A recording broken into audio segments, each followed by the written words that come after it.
He was a PhD student in criminology. He spent his days studying why killers get caught, what mistakes they make, what evidence they leave behind, how investigators close in. He was, by all accounts, obsessed with the subject. And on the night of November 13th, 2022, he drove to a house near the University of Idaho, walked inside, and stabbed 4 college students to death while they slept. Then he drove home. He believed he had left nothing behind. He was wrong about almost everything. His phone had tracked every visit to that house for months before the murder. A knife sheath left at the scene carried his DNA.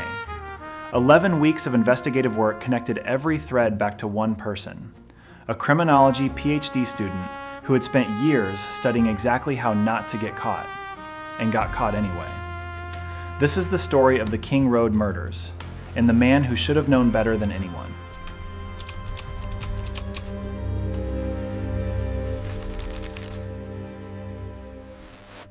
Before anything else, the 4 people who died that night. Ethan Chapin, 20 years old. Xana Kernodle, 20 years old. Madison Mogen, 21 years old. Kaylee Goncalves, 21 years old. They were students at the University of Idaho in Moscow, a small college town in the Idaho Panhandle, the kind of place where students leave their doors unlocked. On the night of November 12th into the 13th, they had been out with friends. Ethan and Xana were dating. Kaylee and Maddie were best friends who had known each other since childhood. They came home to the house on King Road in the early hours of the morning. They went to sleep. 2 other roommates were also home that night, on a different floor, and survived without harm. At some point between 4 and 4:25 a.m., someone entered the house. By the time it was over, 4 of the 6 people inside were gone.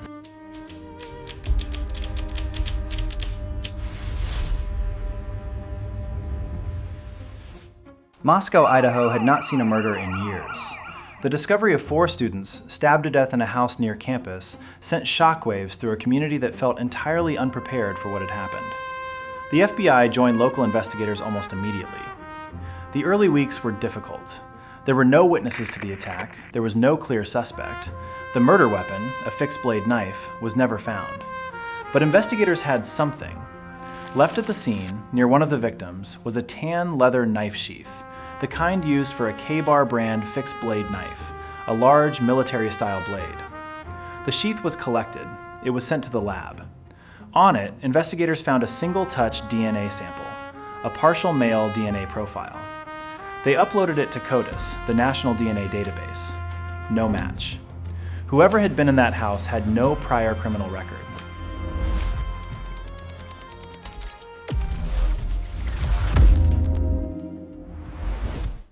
While the DNA analysis continued, investigators pursued a parallel track. Surveillance cameras in the area had captured something. In the early hours of November 13th, a white Hyundai Elantra had been seen driving slowly near the King Road house. The same white Elantra had been spotted in the area multiple times in the weeks before the murders. Investigators issued a public alert.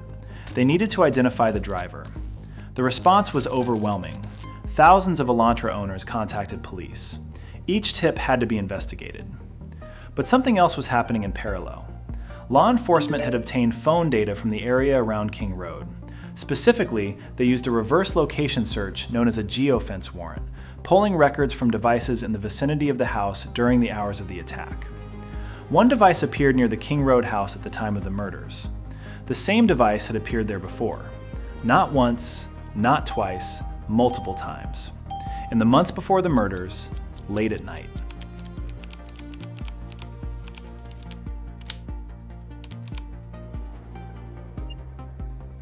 Brian Kohberger was 28 years old. He was a PhD student in the Department of Criminal Justice and Criminology at Washington State University in Pullman, a town roughly 8 miles from Moscow, Idaho. He had recently completed a master's degree in criminal justice.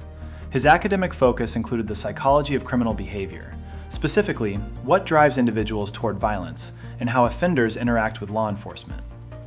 He had reached out to researchers studying criminal behavior. He had expressed specific interest in how criminals are caught. On the surface, he was a graduate student. What investigators were building, piece by piece, was a very different picture. The white Hyundai Elantra registered to Kohberger was identified through the tip database. Investigators cross-referenced the vehicle with the phone data. They matched. The device that had appeared near King Road multiple times before the murders, and on the night of the murders, was linked to Brian Kohberger.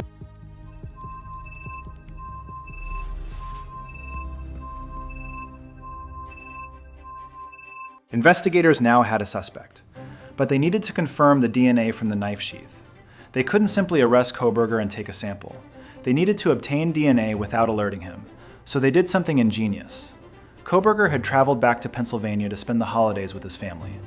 While he was there, investigators coordinated with Pennsylvania authorities. They retrieved a piece of trash from outside the Kohberger family home, something Kohberger had discarded. From the trash, they extracted a DNA sample. They compared it to the partial profile from the knife sheath. It was a match. On December 30th, 2022, 47 days after the murders, Brian Kohberger was arrested at his parents' home in Albrightsville, Pennsylvania. He was extradited to Idaho.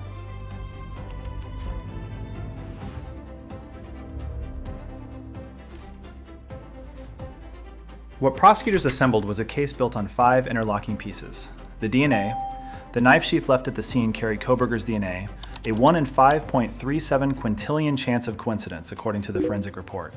The phone data. Kohberger's phone placed him near the King Road house 12 times in the months before the murders, always late at night. On the night of the murders, it placed him there again. The white Elantra. Surveillance footage captured his vehicle near the house at 4:04 a.m., the window when the murders occurred. The same vehicle was captured leaving the area minutes later. The DNA from the trash. The match between the trash sample and the knife sheath, DNA was confirmed by 2 independent labs. The digital footprint. Kohberger had searched for information about the King Road house online. His academic profile, a criminologist who studied how killers are caught, made the evidence even more devastating. He had known, better than almost anyone, exactly what investigators look for. He left it all behind anyway.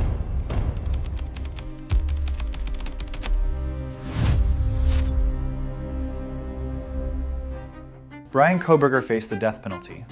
His trial was scheduled for October 2023. On October 26, 2023, days before jury selection was set to begin, Kohberger entered an Alford plea to all charges: 4 counts of first-degree murder, 1 count of felony burglary.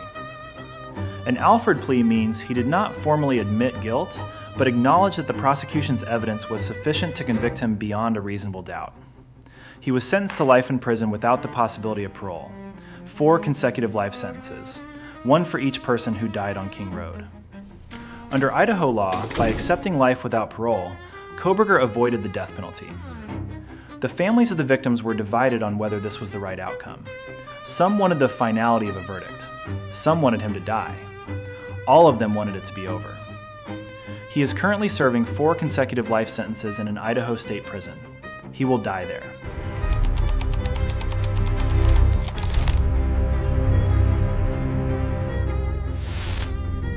Here's the thing about Brian Kohberger that I cannot stop thinking about. He was not an amateur. He was a graduate student in criminology. He knew what geofence warrants were. He knew what touch DNA evidence was. He knew that vehicles are captured on surveillance. He knew that phones track their users constantly. He knew all of it, and he drove to that house anyway. 12 times in the months before the murders, always late at night, with his phone in his pocket. There is a theory in criminology that offenders are often blinded by what researchers call optimism bias, the belief that the rules apply to everyone else, that detection happens to other people, that they are somehow different. Brian Kohberger spent his career studying the mistakes of criminals, and then he made every single one of them. His phone didn't know he was a criminologist. His DNA didn't care about his degree. The knife sheath didn't read his dissertation. The evidence was indifferent to his expertise, and that indifference is exactly what justice looks like. Brian Kohberger is 30 years old. He will never leave prison. Ethan Chapin, Xana Kernodle, Madison Mogen, and Kaylee Goncalves were between 20 and 21 years old when they died.